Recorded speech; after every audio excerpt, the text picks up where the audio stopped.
Hola a todos, bienvenidos a este programa sobre el ciclo que estamos haciendo de Jim Henson. Hoy toca Barrio Sésamo y, como no, tengo aquí al escritor Miguel Ángel Parra, autor de la biografía de Jim Henson, No es fácil ser verde. ¿Qué tal, Miguel Ángel? ¿Cómo estás? Hola, ¿qué tal? ¿Cómo estamos?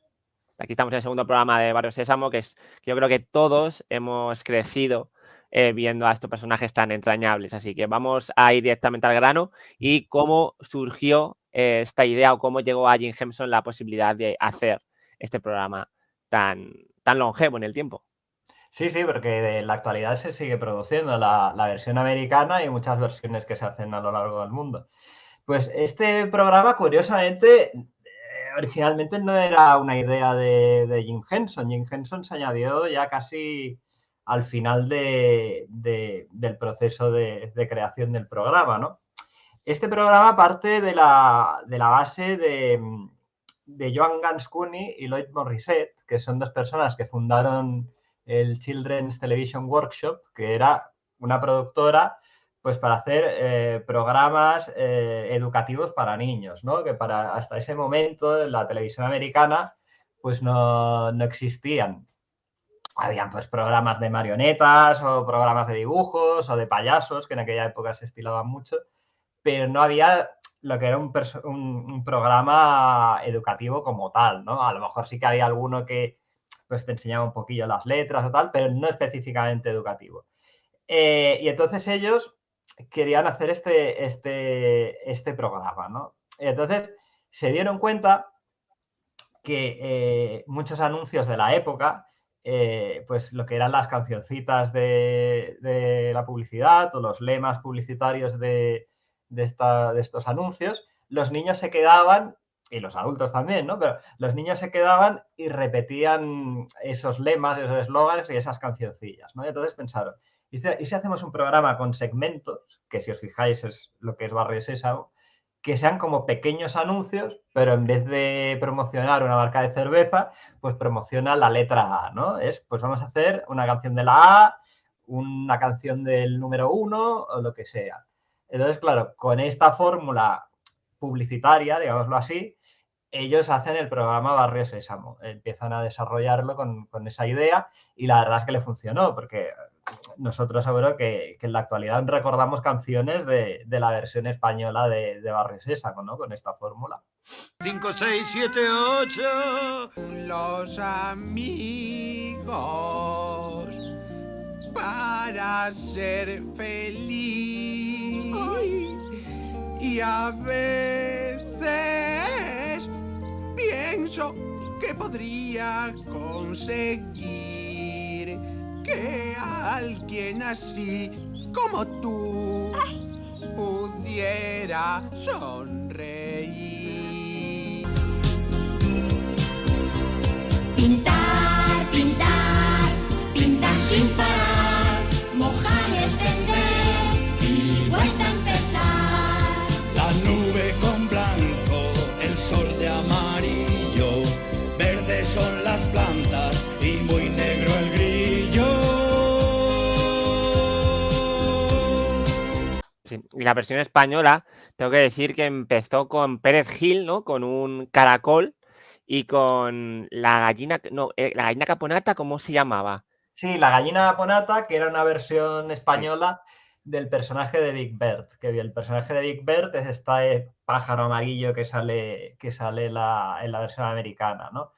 Y que por eso muchas veces que se han traducido películas o programas en los que aparece este personaje, en castellano a veces erróneamente se llama gallina caponata a Big Bird, ¿no? Porque la gente lo identifica con el personaje español. Sí, porque se llamaban igual, ¿no? La gallina caponata nuestra, ¿no? Luego cuando se tradujo, ¿no? Y llegó a España ciertas imágenes o partes de Big Bear, ¿no? También lo llamamos la gallina caponata, ¿no? Sí, sí, en los doblajes más cercanos a los años 90, 80, se le llama gallina caponata, luego por algún motivo se le llama Paco Pico en algún Sí. doblaje, y en el doblaje que hay ahora en HBO, que son los programas actuales de Barrio Sésamo, se le llama Big Bird, ni siquiera lo traducen. Se me O sea parece que ahora por fin el personaje se llama como se debería llamar. Correcto, sí. Realmente en cada país, ¿no? Tenían su modelo, ¿no? De Barrio Sésamo Sí. adaptado, ¿verdad? Sí. De hecho, en la versión mexicana hay una versión de Big Bird que se llama Abelardo, y Abelardo a veces ha aparecido en el Barrio Sésamo americano y Big Bird en el mexicano, porque se supone que son primos, ¿no? Han hecho como un cruce de los dos programas. Qué guay. Sí, pero cada programa tiene una adaptación en la que lo que es la escena del barrio, o sea, el programa son como esos segmentos que hemos comentado, y luego hay una historia principal que pasa en el barrio y que es la que une todos esos segmentos, ¿no? Y entonces, las escenas del barrio, cada país se produce la suya. Por eso aquí hemos tenido a la gallina Monata y Pérez Gil, a Spinetta y Don Pimpón, y luego en los años 90 estuvo Bluky, que es un monstruo azul también grande, ¿no? Que era una producción española también. Yo me acuerdo cuando era pequeñito, y ya vamos a hablar un poquito de lo que nos toca, que es Spinete. Yo no recuerdo juguetes, o sea, un merchandising de Spinete y de Don Pimpón, como lo puede haber ahora, ¿no? De los personajes de Coco, de Elmo, del monstruo de las galletas. ¿Por qué no se pudo, aquí en España por lo menos, sacar estos personajes a la venta, que no fueran en PVC? Claro, a ver, había un poco de merchandising, pero muy poco, al igual que pasaba en Estados Unidos con Barrio Sésamo, con Sesame Street, mejor dicho. Salió algún muñequito de goma, me parece que salió un puzzle, salió el disco de las canciones, pero claro, es que Barrio Sésamo ya desde la concepción no está pensado para sacar merchandising, porque los creadores del programa pensaban que eso era como hacer lo contrario de lo que se supone que era el programa. No era un programa para el consumo. De hecho, era un programa destinado a los niños de familias pobres. Si os fijáis en la versión americana, pasa en un barrio de Nueva York, pero pasa en un barrio donde son, pues no es la típica urbanización de serie americana, ¿no? Es un barrio más modesto, donde hay gente de todos los tipos y de todas las razas. Entonces, claro, si le estás haciendo un programa destinado a ese público, que tampoco había ningún programa destinado a esa audiencia en aquella época, claro, si le empiezas a sacar merchandising tampoco tiene mucho sentido, ¿no? Ahora, como el programa pertenece en parte a HBO, que vendieron los derechos, pues claro, la gente que lleva ahora la producción es muy diferente a la gente que la lleva en los años 60, ¿no? Entonces, claro, ahora ya tenemos muñecos de todo tipo, videojuegos y lo que tú quieras. Claro, porque Jim Henson sí que se negó, ¿no? A todo esto, no quería, ¿no? También quería que fuera un producto para los niños, ¿no? Y luego creo que se quedó con los derechos, ¿no? O sea, dijo, hacemos un programa, pero los muñecos son Cuando míos. lleguemos a la parte esta de cómo Jim Henson llegó a Barrio Sésamo, pues ahora lo explicamos. Pero claro, Jim Henson ya con sus personajes no quería hacer eso. Si os fijáis en el merchandising de los años 70, 80 y 90 de los Muppets, sí que hay, evidentemente que hay. Pero Jim Henson tampoco quería convertir a los personajes en un producto, ¿no?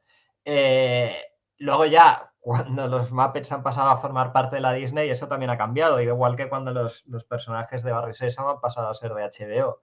Cuando lo lleva ya una gran compañía, pues la cosa cambia. Entonces, claro, se juntó eso, Jim Henson y los creadores de Barrio Sésamo, que estaban en contra de hacer eso con los personajes. De hecho, una cosa muy interesante es que en la producción de Barrio Sésamo americano, los actores que empezaron en los años 60, hasta hace bien poco, hasta hace 4 o 5 años, aunque iban entrando nuevos, pero se mantenía el reparto original. Y claro, la gente que tenía 30 años o 40 al principio del programa, pues claro, ahora tenía 70 y 80. Y era una cosa normal porque se supone que la gente del barrio pues va creciendo, van naciendo otros niños, van viniendo otros vecinos y se iba aumentando el reparto, pero el reparto original se mantenía. ¿Qué pasa? Cuando Barrio Sésamo pasa a formar parte de HBO, todo el reparto original de gente mayor los largan, los despiden, porque consideran que están ya muy viejos para salir a un programa infantil, ¿no? Cosa que me parece un error y que también va en contra de la filosofía del programa. Pero eso es lo que pasa cuando un programa pasa a formar parte de una gran corporación, ¿no? Que la motivación para hacerlos son bien diferentes. Claro. Y acaba pues la esencia y la pureza de los inicios, de todo este ciclo que estamos haciendo, se ve trastocada por ganas, ¿no? de masificarlo y de generar unos ingresos mayores para llenar bolsillos cuando son productos educativos. Efectivamente, ¿Y efectivamente. cuándo llegó Jameson ya a este proyecto? Claro, cuando estas personas están creando el programa, pasan dos cosas. La primera es que Jon Stone, que había trabajado dirigiendo algunos de los especiales de los que hablamos en otro programa con Jim Henson, por ejemplo el de Hey Cinderella, pasa a formar parte de la dirección del programa, ¿no? Jon Stone co-crea el personaje con estas dos personas que hemos mencionado, ¿no? Con John Ganscooney y con Lloyd Morrisett. Entonces, Jon Stone dijo, ¿y si me llamamos a Jim Henson para que aporte el elemento de los Muppets? Que yo creo que para este programa quedaría muy bien, y tenía razón. Entonces, le proponen la idea a Jim Henson, y Jim Henson en un principio les dice que no quiere participar, porque aunque ahora nos parezca un poco raro visto desde la perspectiva actual, Jim Henson, los sketches que hacía en el show de Sullivan y otros programas, no estaban pensados para los niños, eran sketches de humor, a lo mejor no para adultos, pero sí para toda la familia. Entonces él quería hacer humor para adultos o para todos los públicos, no quería que se identificaran a los Muppets con nada infantil, ¿no? Aunque nos parezca raro visto ahora. Entonces, ¿qué ocurre? Al final le convencen. Y entonces Jim Henson dice, de acuerdo, con mi taller y mi estudio y mi gente, vamos a hacer unos personajes que se incluyan como vecinos dentro del reparto de Barrio Sésamo. Pero, a cambio, yo hago esto, pero todos los derechos de los personajes son míos. O sea, el copyright de Big Bird, Pepe Blas, es de Jim Henson, compartido en parte con Children Television Workshop, ¿no? Que es la productora. Por eso cuando la primera negociación que se hace con Disney para vender los Muppets, que es mientras Jim Henson está vivo, Michael Eisner, que es el señor que estaba haciendo la gestión en ese momento, que es un productor que si lo miráis en internet no tiene fama de ser muy buena persona, quería quedarse con todo, ¿no? Y le dijo, vale, te compro los Muppets, pero te compro también los personajes de Barrio Sésamo. Entonces Jim Henson, que consideraba que esos personajes tenían que pertenecer a la televisión pública, que es donde se emitía originalmente Barrio Sésamo, decide rechazar la oferta al final y los personajes de Barrio Sésamo continuaron perteneciendo a Children Television Workshop, ¿no? Y luego ya, después de la muerte de Henson, es cuando los hijos han vendido pues, los Muppets a Disney y Children Television Workshop, curiosamente, ahora coproduce el programa con HBO, que es una entidad privada, ¿no? O sea que al final todo se ha hecho un poco distinto de lo que tenía Henson en mente. Pero la cosa es esta. Entonces, claro, al final, pues ellos aceptan y se empieza a hacer el programa con los pilotos del programa con los Muppets. Entonces, en los pases de prueba que se hacían con niños, se dieron cuenta que los Muppets tenían un espacio muy pequeño en Barrio Sésamo. Entonces se dan cuenta que en cuanto aparecían los adultos, que eran los personajes humanos, los niños perdían todo el interés. Entonces deciden aumentar el tiempo en pantalla de los Muppets. Entonces se integran más en lo que es la trama principal que ocurre en el barrio, ya no solo aparecen en los sketches de educativos que hay en medio. Entonces ya pasa a ser un programa casi el 70% de una hora que dura, porque duran una hora de duración los programas, protagonizada por los Muppets, ¿no? Por eso, claro, todo el mundo piensa que es un programa creado por Jim Henson y en realidad no. Lo que pasa es que los Muppets se fueron comiendo el terreno de todo lo demás. Entonces, lo que sí que hicieron el equipo educativo del programa, porque detrás de los guiones hay un equipo de profesionales que se dedican a ver lo que se ha de incluir, lo que no se ha, y sobre todo ahora con todas las cosas que hay de educativas y tal. Inclusión, efectivamente. Sí. Entonces, cada Muppet, cada personaje de Jim Henson equivale a una etapa de la edad de los niños, ¿no?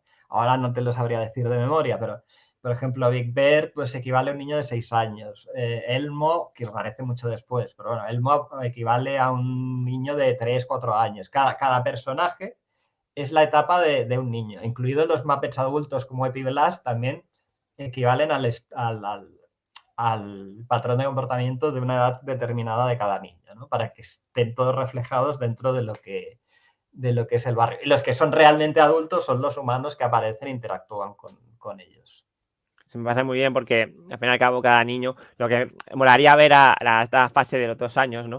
La terrible fase de 2 años de los niños, me hubiera gustado verla, pues estaba gracioso, pero me parece que es un acierto y creo que yo, como todos hemos sido niños, hemos visto varios Sésamo y funciona y es un reloj. Incluso las enseñanzas que tiene, la manera que tiene de enseñar a los niños, me parece que es un programa esencial, para mí esencial. Es una pena que esté en la privada cuando esto debería ser para todos los niños. Es una pena. Sí, ahora actualmente yo creo que, no sé si se pasa primero en PBS y después en HBO o es al revés, pero al final que se queda el programa y lo tiene en una plataforma para redifundirlo todo el rato es HBO. O sea que principalmente lo ve la gente que paga, ¿no? Que no era la idea original, como habíamos horrible, dicho. es horrible y triste, pero bueno.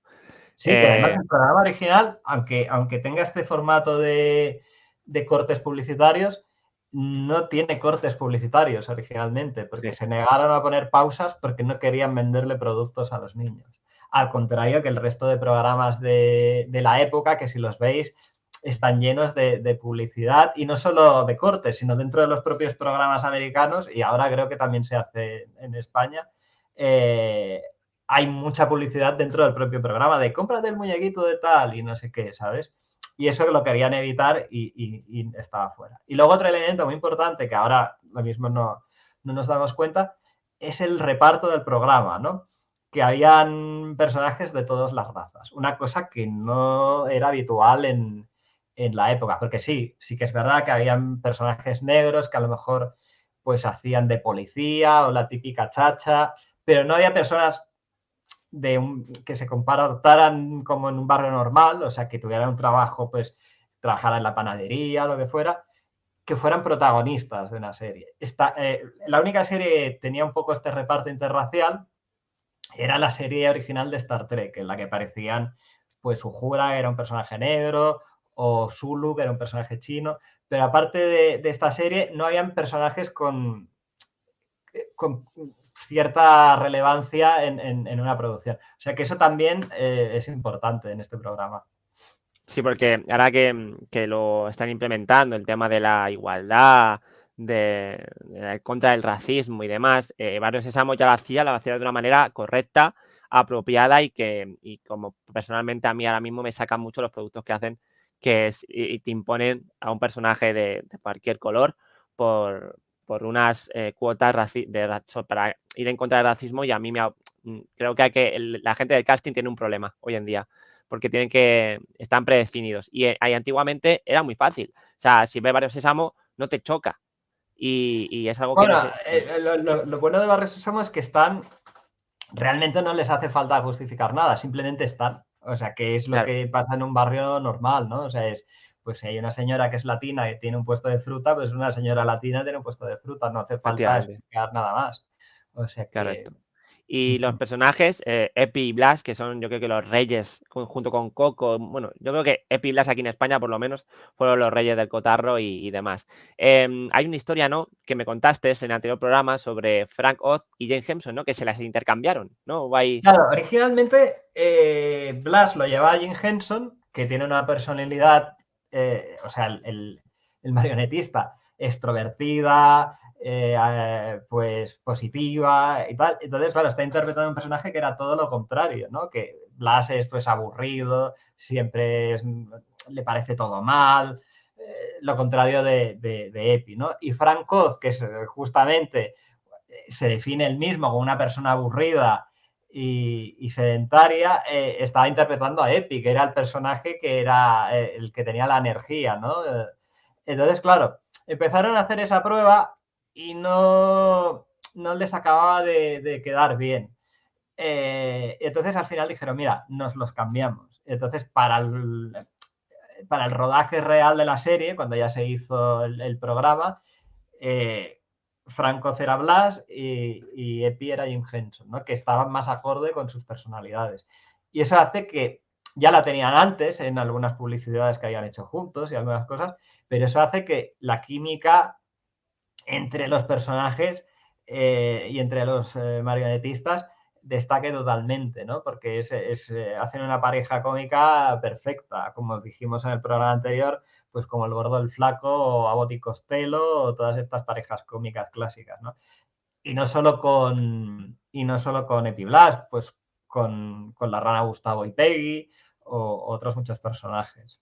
Sí, es un dúo muy bueno y hay grandes sketches que hoy en día están en YouTube corriendo de esas escenas con Epi Blas tan graciosas, con Coco en el restaurante, que yo creo que es mítica, o sea, es imposible no reírse con eso, ¿sabes? Yo creo que... pero luego hubo una controversia con el paso de los años que decían que Epi y Blas eran pareja, ¿no? Que tenían una relación y creo que recordar que los mismos miembros de Barrio Sésamo dijeron que no era así, que simplemente eran amigos, que eso es un programa de niños y que no vieran nada más allá, ¿no? Claro, ahí la controversia, que también pasaba con la serie original de Batman, la de Adam West, que decían que si Batman y Robin también eran pareja. Claro, aquí el problema, aparte de la broma entre la gente, es que hubo un guionista de Barrio Sésamo de la época moderna que dijo que sí, que en efecto era así. Y entonces, claro, la gente cuando lee un titular ya no se lee la noticia, ¿no? Ya lo dan por hecho. Claro. Lo que pasa es que poco tiempo después Frank Oz dijo que él, que había creado el personaje, bajo su punto de vista solo eran amigos, que la gente podía ver allí lo que quisieran, pero que él lo había creado como una pareja de amigos que comparten piso. Y ahí cada uno pues que se imagine la historia que quiera, ¿no? Sí, la gente sacando siempre de punta y se han hecho un montón de parodias sobre eso, pero realmente la estructura es un programa, son amigos, es para niños, ¿sabes? Realmente las connotaciones sexuales quedan totalmente fuera de lo que es el marco del guión, yo creo, vamos, en ese sentido. Sí, porque en realidad que si se hiciera una versión para adultos o para otras edades de Barrio Sésamo se podría incluir, ¿no? O no. Pero claro, al ser un programa de una franja de edad de los 3 a los 6, aunque haya adultos que lo vean, evidentemente eso se queda fuera, ¿no? Tampoco... A lo mejor en la actualidad sí que se podría incluir, porque el programa sí que ha intentado incluir ese tipo de historias para normalizarlas. Pero claro, en la producción original de los años 60 no creo que se les pasara eso por la cabeza. Sí, y luego yo recuerdo que había un montón, yo tengo un pack ahí que lo tengo para mi hijo y para mí también, que es de los mejores momentos de Barrio Sésamo, ¿no? Y sacaron como películas VHS, ¿no? Fueron sacando, ¿no? Como especiales pero luego sí que le copó más, o sea, la primera portada, o sea, la portada fue de Elmo, ¿no? O sea, hubo un tiempo en que Elmo era secundario, ¿no? Y luego acabó haciéndose con el programa entero, ¿no? Porque además en esas películas que yo tengo se nota mucho que hay tres películas que son de Epi Blas y tal, pero luego ya todo es de Elmo. Claro, Elmo, si se miran los programas cronológicamente, veremos que es un monstruo que sale de fondo, que no tiene ni protagonismo ni nombre siquiera, y que las pocas veces que hablaba en pantalla hasta tenía una voz diferente, hablaba con una voz muy, muy ronca, tipo el monstruo de las galletas. Y era un bicho que tenían de fondo que ni los propios marionetistas sabían muy bien qué hacer con él, se lo iban pasando los unos a los otros. Y entonces, hasta que lo cogió el marionetista que se ha encargado de llevarlo, entonces le dio otra personalidad diferente y le convirtió en el Elmo que conocemos ahora, ¿no? Que es el retrato de un niño de de esa edad. Entonces, claro, con ese cambio llamó mucho la atención de los niños de la época. Y claro, es un muñeco de color rojo, es más llamativo, no puede ser. Entonces, el problema de Elmo, que los propios actores luego en entrevistas lo han comentado, es que se fue comiendo el protagonismo del resto de personajes, de los humanos y de los no humanos, ¿no? Entonces, claro, al final se convirtió en el show de Elmo más que en el show de Barrio Sésamo. Sí. Me he estado mirando que el marionetista que lo llevaba era Kevin Clash, ¿no? Kevin Clash, sí. Kevin Clash, o sea, lo llevó, incluso estuvo mucho tiempo con él. Es curioso porque es un personaje simple, como todos, pero que tiene una fuerza muy arrolladora con los niños, ¿no? Es como un foco, ¿no? Que se quedan ahí impregnados y es curioso cómo fueron relegándolos, ¿no? Claro, y es uno de los pocos personajes originales, no originales, mejor dicho, que consigue tener cierto protagonismo, porque todos los personajes que han sobrevivido hasta la actualidad de Barrio Sésamo han sido creados por el equipo original, ¿no? Tanto Jim Henson, Frank Oz o Carol Spinney, que era el que llevaba a Big Bird, y a Oscar, que es el monstruo verde que vive en el cubo de basura. Pero el resto de personajes que han ido apareciendo nuevos, con el tiempo han desaparecido. Y Elmo es uno de los pocos personajes modernos entre comillas, porque es de los años 80, 90, que ha conseguido mantenerse en el programa. Sí, luego hicieron películas no propias. Elmo tiene la de Elmo de País de los Gruñones, hicieron una de Big Bird, ¿no? La de Agarra ese pájaro. Sí, claro, en la época de fama de Big Bird, que era en realidad el protagonista del programa, le hicieron su propia película, estrenada en cine, que era Follow That Bird. Y años después, en los 90, creo que en el 95 por ahí, se hizo la película de Elmo en el País de los Gruñones, que era cuando las películas tenían cierta importancia porque el mundo de la televisión y el cine estaba muy separado. De hecho, los actores de televisión eran actores de televisión, los actores de cine eran actores de cine. Entonces, que un producto televisivo diera el salto a una película, sobre todo en los años 80 con Follow That Bird, era un evento muy importante. Ahora ya casi no sabes cuándo te estrenan una película en Netflix o te la estrenan en el cine, ¿no? A veces hay 2 semanas de diferencia. Pero en aquella época era importante. Sí, y es curioso porque Follow That Bird tuve que adquirirla porque yo no la había visto. No sé, aquí en España hubo yo es que no recuerdo ver ninguna película de Barrio Sésamo en el cine ni nada. Elmo sí, la de Elmo y de País de los Gruñones sí que vi anunciada, pero yo la tuve que comprar importada de fuera, de Estados Unidos, y viene pues en castellano. Esa película a mí me gusta personalmente, es una road movie y ya hablaremos de ella detenidamente, pero creo que es una peli que está aquí con el paso del tiempo, que yo la he visto, está muy bien. Yo creo que es un producto bastante interesante. Claro, es que yo creo que la clave de la producción original de Barrio Sésamo con las cosas más modernas es que era un producto para niños, pero hecho con un humor y unos guiones que si los veía un adulto los podía disfrutar también. Si ahora ves el sketch de Coco Camarero, como decías tú antes, te puede seguir haciendo gracia, ¿no? O el típico aquel de quiero agua Blas, de cuando está por la noche y Epi quiere agua y se tiene que levantar Blas, eso lo ve un adulto y le hace gracia igual. El problema ya a partir de los 90 y hasta la actualidad es que, claro, se hace un producto más infantil y más difícil de disfrutar por parte de un adulto. A mí la de Elmo en el País de los Gruñones la he visto un par de veces, me hace gracia alguna escena, pero no es una película que me llame para ponérmela un sábado por la tarde, ¿no? Hombre, es dura, es dura. Yo reconozco que a pesar de que me gusta, porque me apasiona todo esto, es verdad que hay cosas que como adulto ya no lo sigues. Incluso me pasa con los Muppets, que me pongo alguna película, por ejemplo, la película de los Muppets, la original, y claro, es que me cuesta mucho disfrutarla como antaño. Es así, es normal. Son productos también para niños, entonces ahí el adulto pues se cae un poco, ¿sabes? Entonces, claro, lo que pasa con las pelis de los Muppets, sobre todo las originales, las de antes del cuento de Navidad, es que como cuentan mucho con el elemento del artista invitado, que es lo mismo que pasaba en la serie, sí, en el programa, mejor dicho, claro, hay muchos artistas invitados que nosotros no sabemos quién son. porque son pues presentadores de televisión o son actores que ya aquí no los conocemos. Entonces, claro, cuesta un poco meterse viendo todos esos cameos, ¿no? Pero bueno, aún así yo creo que los guiones son aún disfrutables por parte de los adultos. Sí, ya retomaremos estas pelis que me parece muy, muy interesante. Y vuelvo a España, que a lo mejor si no está viendo alguien de Latinoamérica, a lo mejor no lo entiende o no lo ve.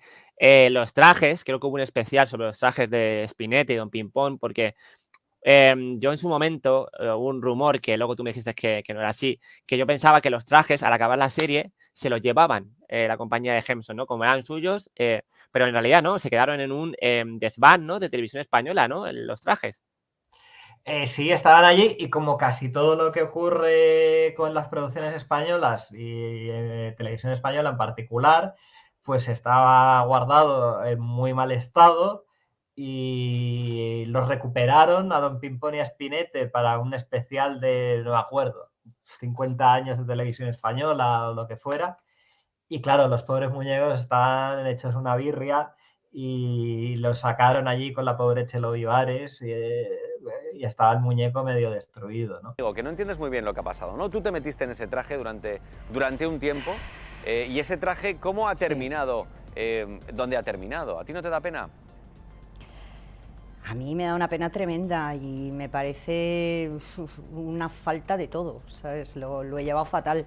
Ya hace tiempo que me habían llegado noticias de que estaba en los estudios 10 y 11, por los cuales muchas veces he pasado pues para ir a hacer otras cosas por Prado del Rey, y ya ponía precintado, ya me decían que tenía amianto, que estaba... Ya habían solicitado hasta el director, hace como 4 años o así, el director de turno, que no recuerdo cómo se llamaba, un señor muy amable, por cierto, pues habían solicitado el muñeco para hacer un especial de Nochebuena, y a él se lo negaron, le dijeron que no se podía utilizar. Y ahí es donde yo me enteré que estaba contaminado por amianto, pues por la uralita y por todo eso, que tenía aluminosis, y a él se lo negaron, o sea, no le dejaron acceder al muñeco y tuvieron que hacer otro tipo de cosas que no quedó tan bien. Y yo ahí ya, pues mosqueada, pero pasaba a veces por esos estudios y decía, pues no me lo puedo creer, pero ¿y por qué no lo han sacado? Cuando después me he enterado que durante un tiempo a algunas personas les permitieron durante un par de horas acceder a esos estudios y lo que les diera tiempo en ese par de horas, sacarlo de ahí. Bueno, pues sacaron lo que pudieron, no sé lo que sacaron, ¿vale? Pero se me hace muy raro que el personaje se haya quedado ahí y nadie haya dicho, porque el Don Pimpón sí se sacó de ahí. Curioso. Y también curioso. estaba en ese estudio. Don Pimpón sacó, Spinetta no. Entonces, y es verdad que todos... Yo no sé los demás, porque... pero yo le tenía más cariño a Spinetta. Sí, porque son productos, oye, que mucha gente, ¿no? Que lo vivió, pues sí que le llegó. Y yo viendo algunos capítulos de la edad antigua, porque ya creo que estaba el Hotel, ¿no? Creo que había un programa de televisión española que era Hotel Fuster. Ya, pero eso es una producción inglesa, curiosamente, no es americana, que se llama The Furchester Hotel. Eso es. Que creo que hasta hace poco estaba en Netflix o algo así, se podía ver. Sí que era un hotel que lo llevaba Elmo y una familia de monstruos tipo Cookie Monster. Sí. Yo lo vi en televisión española. Yo recuerdo hacer zapping y ver, digo, ¡wow! Barrio Sésamo. Y luego ver que no era Barrio Sésamo, sino que era este hotel, que era divertido, ¿eh? Yo recuerdo haberlo visto y que atraparme y disfrutarlo, ¿eh? Yo creo que no estaba mal encaminado. No sé si sigue en producción o ya se canceló. No, pero... yo creo que hace tiempo que no está. Aquí de producciones españolas que no fuera bien el formato de Barrio Sésamo, estaba el de Monstruos Supersanos, que creo que, creo, porque lo he visto así un poco por encima, que lo hacían en Antena 3 por la mañana hace tiempo, ¿no? Probablemente por el 2012 o por ahí. Y recuerdo ver a Ferran Adrià hablando con Elmo. Me parece que era así, ¿no? Y era como un programa que era para que los niños supieran comer saludablemente y tal. Y eso era producción española. Está guay, eso está guay. Yo recuerdo que acabó Barrio Sésamo y creo que Televisión Española, para no pagar, creo que esto lo he leído en tu libro, para no pagar a la compañía Henson, hizo su propio, ¿no? Que ahí nació el Fluky, ¿no? Se llama, ¿no? ¿O No, es de Jim Henson? Bluky era Barrio Sésamo oficial, que lo hicieron después. Lo hicieron después de... Esto Sí. era Los Mundos de Yuppie. Eso es. Claro, esto probablemente oficialmente no aparezca en ningún sitio, pero eso es así, ¿no? O sea, durante una temporada del 84, no sé si al 88, estuvieron haciendo Barrio Sésamo con Spinette, ¿no? Entonces, claro, ahí tenías que pagar unos derechos por utilizar los sketches originales de Barrio Sésamo y por utilizar el formato del programa. Entonces, me imagino que cuando tocó renovar el contrato, pues Televisión Española pensó, mira, hacemos una copia y con el mismo formato más o menos y así no le pagamos a esta gente. Entonces nació lo que eran Los Mundos de Yuppie, que Los Mundos de Yuppie era un personaje que prácticamente es Spinette, que es un extraterrestre, y le acompañaba Straco, que también era otro extraterrestre, que es Don Pimpón. O sea, es que son los mismos personajes. Y luego estos personajes aterrizan con la nave espacial en un pueblecito, que es Barrio Sésamo, y los sketches que hay con otras marionetas, pues son similares a Epi Blas y a otros personajes de Barrio Sésamo. Lo que pasa es que trasladaban la idea de los Muppets a que fueran extraterrestres o astronautas. Entonces, básicamente el concepto era el mismo. Lo que pasa es que como era un programa nuevo, pues no tenían que pagar derechos. Duró poquito, yo creo, ¿eh? Duró poquito. Sí. Sí. Y luego, después de esto, años después, en los años 90, hicieron la última versión oficial de Barrio Sésamo, española, que esa se producía en Cataluña. Todas las anteriores se habían hecho en Madrid. Entonces, esta versión estaba Bluky, que era un monstruo de color azul muy grande. Entonces, la diferencia con las otras producciones es que se grababa 2 veces. Se grababa una vez en catalán para emitir en la televisión catalana y se grababa en castellano para emitir en la televisión española. Entonces, está la curiosidad de que los actores tenían que trabajar por duplicado. Pero bueno, esta duró muy poquito y es menos conocida que las anteriores. Guay. Y de toda la amalgama de personajes de Barrio Sésamo, ¿cuál es tu favorito? ¿Pero de las versiones españolas o en general? En general, de todos los personajes en general, de Barrio Sésamo. Los Muppets. Me gusta bastante Big Bird y eso que en España se ha visto muy poco, pero como es un personaje muy despistado y muy torpe, me identifico bastante. Me gusta bastante. Y luego, evidentemente, pues la rana Gustavo, que en el principio de Barrio Sésamo estaba incluida en el programa. Luego ya fue desapareciendo poquito a poco. Sí, pero en realidad, claro, Henson, aunque era de los Muppets, pidió, ¿no?, expresamente que la rana Gustavo siguiera apareciendo en Barrio Sésamo, ¿no? Claro, porque hasta ese momento, yo diría que ya llegaremos cuando toque, pero hasta Cristal Oscuro y el Cuentacuentos y todas estas producciones, la rana Gustavo aparece en todas las producciones de Jim Henson, porque era como la marca de la casa, ¿no? Como el Mickey Mouse de Jim Henson. Entonces, si hacía la producción de Muppets, pues tenía que estar la rana Gustavo. Entonces, también influye en que Jim Henson, con los años, pues se fue a hacer otras producciones, ¿no? Se fue a hacer el show de los teleñecos, se fue a hacer las películas. Entonces, claro, cada vez podía participar menos en el programa y por eso la rana Gustavo también fue desapareciendo. Sí, luego, yo creo que los...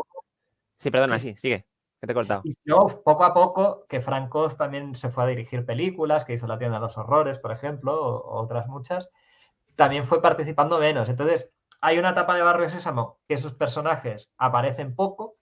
La rana Gustavo, por ejemplo, desaparece totalmente y luego hay otros que aparecen menos.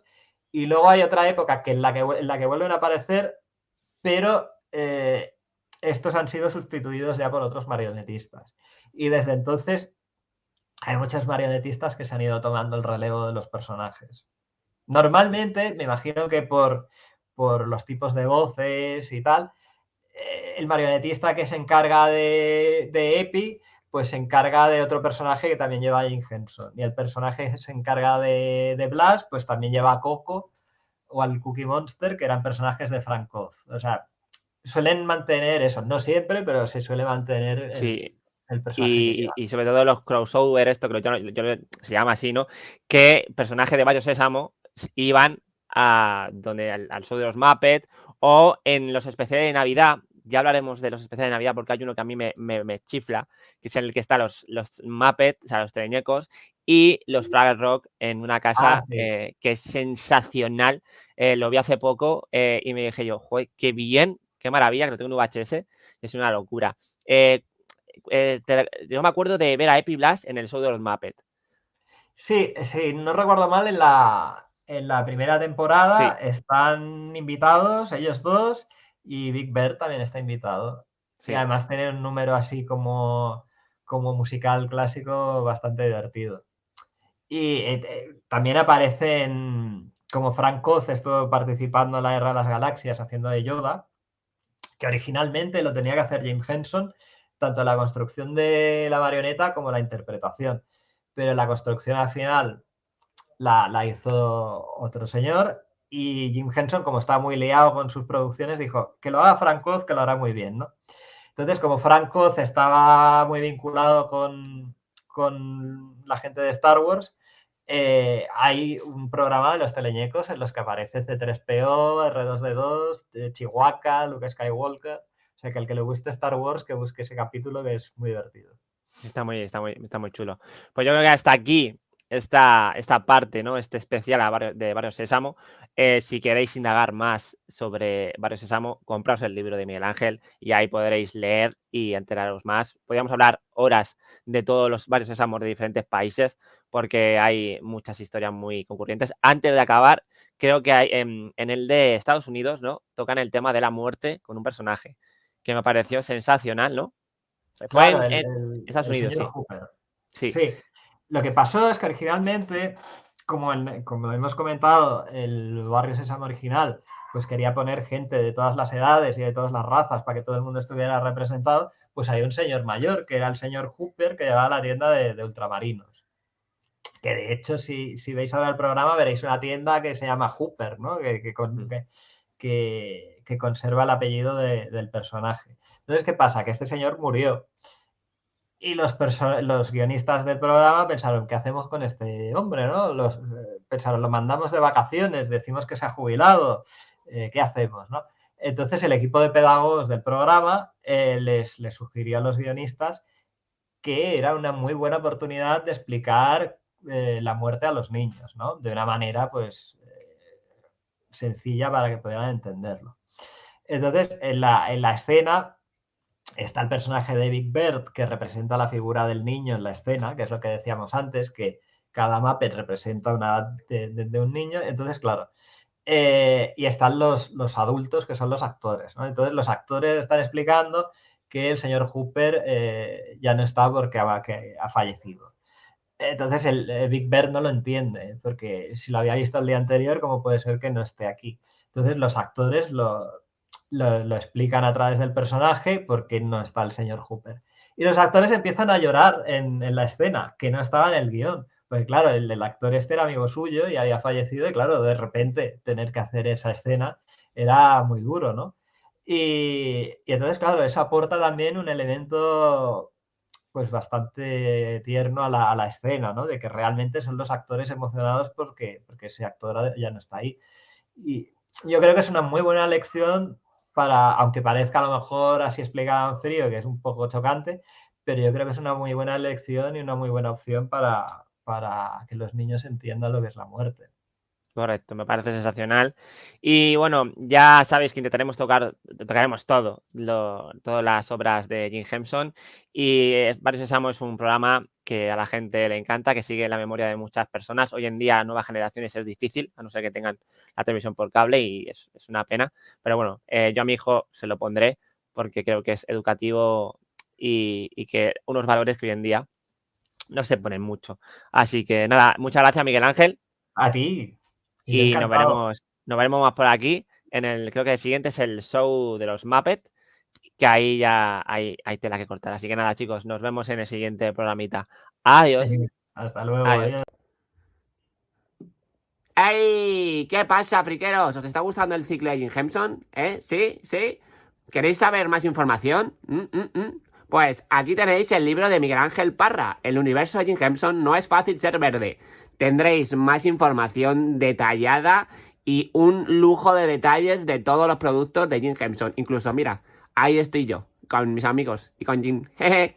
Pues ya sabéis, a comprarlo, a disfrutar de la lectura y sobre todo a ver los vídeos de Friquéame sobre Jim Henson. Os queremos. ¡Mua! Adiós.